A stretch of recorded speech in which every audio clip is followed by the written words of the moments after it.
ফাগুন বউ সিরিয়ালের আমাদের একটা হট টপিক ছিল, সেটা হচ্ছে রোদ্দুরের জন্ম পরিচয়। আর এই রোদ্দুরের জন্ম পরিচয় কবে বেরোবে, কখন বেরোবে, কিভাবে বেরোবে, এই সমস্ত কিছু এর আগে আমার বলা হয়ে গেছে। তবে এবার তো এগোনোর পালা, রোদ্দুরের জন্ম পরিচয়টা ফাইনালি আমাদের সবার সামনে আসার পালা, যেটা টিভিতে আসবে।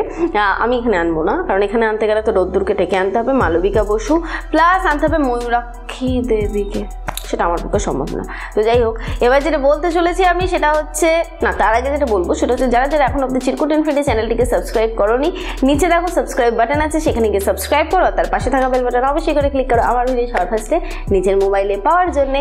তো জন্ম পরিচয় কিভাবে আসতে চলেছে? জন্ম পরিচয় আসতে চলেছে মালবিকা বসু রোদ্দুরের ঘরে, রোদ্দুরের মায়ের ঘরের থেকে এমন কিছু একটা জিনিস পাবে, সেই জিনিসটা সে তার সন্তানকে পরিয়ে দিয়েছিল।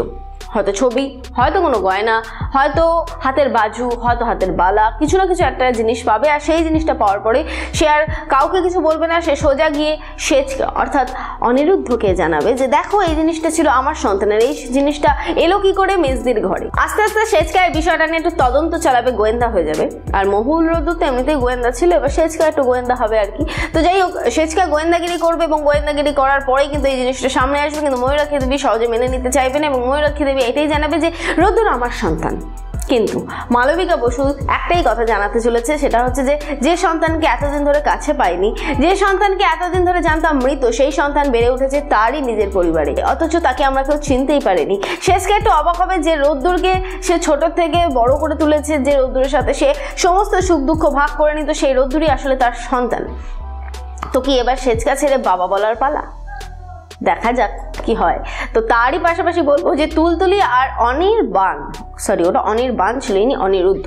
তো যাই হোক, অনির্বাণ যেভাবে তুলতুলিকে গাইড করে রেখেছে যাতে করে তুলতুলি কিছুই না বলতে পারে রোদ্দুর মহুলকে। তুলতুলি অনেক কিছু বলার চেষ্টা করেছে মহুলকে, কিন্তু অনির্বাণ প্রত্যেকটা বাড়ি কথা কেটে দিয়েছে এবং তুলতুলিকে সে বলেছে যে তুলতুলি নাকি এবার প্রেগনেন্ট।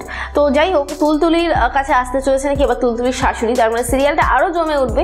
এবং সেখান থেকে মহুল কিছুটা আন্দাজ করতে পারে যে তুলতুলি হয়তো কিছু না কিছু প্রবলেমের মধ্যে রয়েছে, কিন্তু কি প্রবলেমে রয়েছে সেটা কিন্তু এই মুহূর্তে আজ করতে সে পারেনি। তো তুলতুলিকে ফিরিয়ে আনবে কবে, সেটা এখন আমাদের দেখার পালা। আর কিভাবে এই সমস্ত কিছু সবার সামনে আসবে যে আসলে অনির্বাণ শয়তান তো শয়তানই রয়ে গেছে, তুলতুলির ক্ষতি করার জন্য তুলতুলিকে ওখানে নিয়ে গেছে এবং তুলতুলিকে এক ঘরে করে রেখে দিয়েছে এবং তুলতুলির ক্ষতি করেই যাচ্ছে সে। তাই জন্যে কিভাবে তুলতুলিকে সেখান থেকে ফিরিয়ে নিয়ে আসে বাড়িতে, সেটা আমাদের দেখার পালা। তবে তারই পাশাপাশি একটা কথা বলে রাখছি, সেটা হচ্ছে এখানে যদি অনির্বাণের মাও চলে আসে তাহলে কিন্তু সিরিয়ালটা বেশ জমে যাবে। তার কারণ হচ্ছে যে মা ছেলে মিলে শয়তানি করছে বৌমার সাথে, বেশ ভালোই লাগে, কারণ এরকম জিনিসটা আকসার ঘটেই থাকে। তো এই আকসার ঘটা জিনিসটা যদি আমরা সিরিয়ালে দেখতে পাই তাহলে আমাদের মনে হয় না খারাপ লাগবে। তার পাশাপাশি আরেকটা কথা বলে রাখি, হয়তো অনুরূপের বিয়ের পরেই হয়তো এই বিষয়টা আসতে চলেছে, কিন্তু রোদ্দুরের জন্ম পরিচয়টা হয়তো খুব তাড়াতাড়ি চলে আসবে আমাদের সবার সামনে। তাই তোমরা অবশ্যই করে দেখো সিরিয়াল ফাগুন বউ, কেউ মিস করো না। স্টার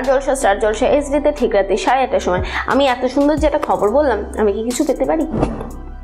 যদি তোমাদের এই খবরটা ভালো লেগে থাকে তাহলে অবশ্যই করে লাইক করো, যদি কিছু বলতে চাও তাহলে কমেন্ট করো, পারলে শেয়ার করে সবাইকে জানতে সাহায্য করো।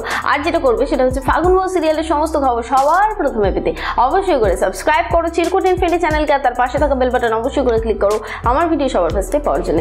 আমি গিয়ে একটা সিরিয়ালের খবর নিয়েছি, ততক্ষণের জন্য টাটা।